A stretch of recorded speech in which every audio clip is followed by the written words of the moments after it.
আর্থিকভাবে সরাসরি সহযোগিতা করতে পারেন ইউপিআইয়ের মাধ্যমে।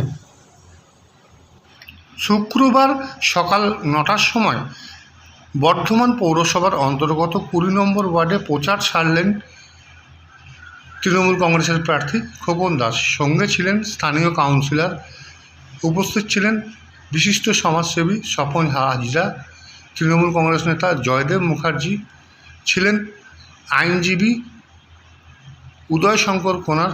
এছাড়াও বর্ধমান জেলা তৃণমূল কংগ্রেসের এসসি ও বিসি সেলের সম্পাদিকা অনামিকা মণ্ডল সহ এলাকার স্থানীয় তৃণমূল কংগ্রেস নেতা কর্মীরা। স্থানীয় মানুষের উপস্থিতি ছিল চোখে পড়ার মতন এবং প্রচার মিছিলে মানুষের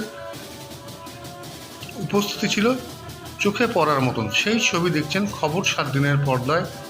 আরও একবার জানিয়ে রাখব, বর্ধমান পৌরসভার অন্তর্গত 20 নম্বর ওয়ার্ডের ছবি দেখছেন, যেখানে উপস্থিত ছিলেন তৃণমূল কংগ্রেসের প্রার্থী খোকন দাস। এছাড়াও